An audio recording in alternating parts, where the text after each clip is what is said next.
Liz, my congratulations one more time. You have done a great job. You become the winner of the startup battle. Here is your diploma.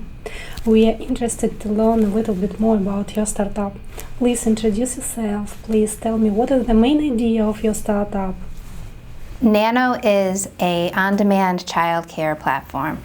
Basically, we're like Uber or Lyft, but for babysitters. So we connect parents with amazing sitters on demand. It's very interesting. How have you got this idea?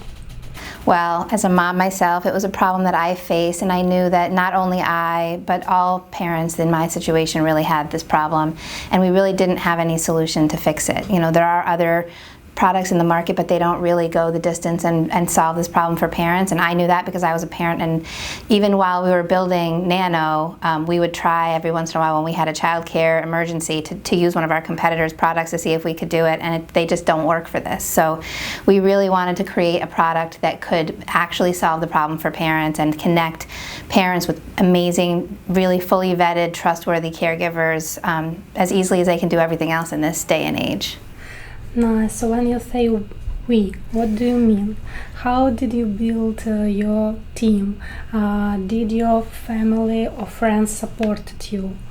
First of all, my co-founder, my full partner, co-founder and CTO, Desi McAdam, is our software developer. She built the whole thing with the help of her team.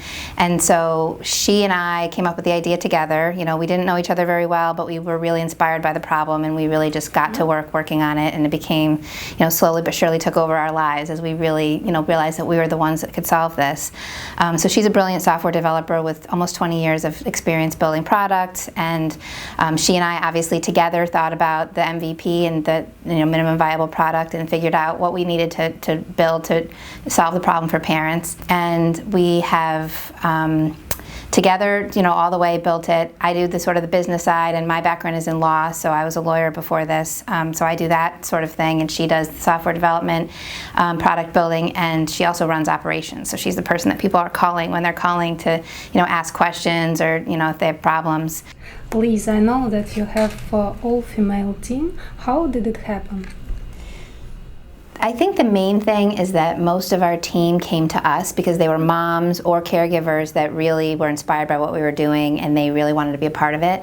A lot of people come to us and say that, and that's exciting obviously on its own, but it also gives us a great pool of people who are amazing at what they do, and we've been able to build our team with that. The other thing is we really, both Desi and I, have a very strong commitment to supporting female engineers in the software development field particularly. So not to say that we play favorites, but we do a little bit play favorites. We really love to build our software development team with women, and we would like to continue doing that. But I also want to make sure to mention Anthony, who is our token male software developer, who really was super instrumental in building the product. So I don't want to leave him out, but he knows he's our token male, so it's good.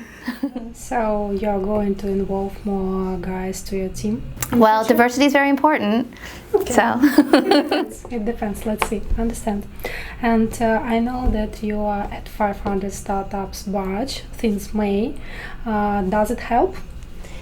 Our experience with 500 has been amazing. It really was the best possible choice that we could have made, and it has given us so much more than we really even could have expected. We came really focusing on growth. We chose 500 because of its focus on growth, and that's what we really wanted to be focusing on at this point in our company. And obviously their help has been instrumental in helping us grow an immense amount in the past few months. But it's also just the environment, the other teams in the batch, the other, everybody kind of helping each other in a really community bonded environment, and the support has been amazing. I really think that 500 will always be part of our family and our team. Good. And what is the most complicated and most important on your way building startup? You can build the technology to do the matching and to find the people, but building and growing a national network of parents on one side and great caregivers on the other side has been the most challenging, but also the most rewarding aspect of it, because we find perfect matches. People are ecstatic about their caregivers that they get. The caregivers are super excited about the families.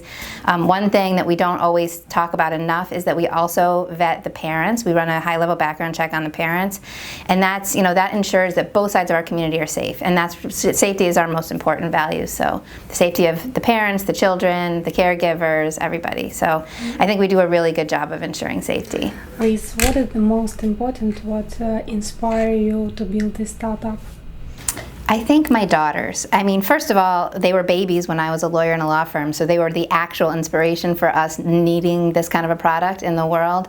But as we've grown and as we have, really matured as entrepreneurs and the demands of this kind of running this kind of company and growing and building this company together, my family's been so supportive, and I see the impact that it has on my daughters. And they make up little businesses. They want jobs. They're like, how can we be part of Nanno? And they really want to be part of it.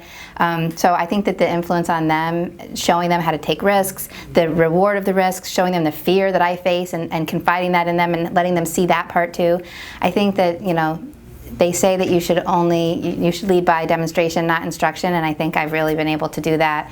This has been the best sort of environment for them to really see me going through a bunch of stuff, and I hope that it inspires them to do the same when they're older. And I'm sure that your girl's proud of you, and I wish you great success. I hope you will be next unicorn. Thank you. Me too.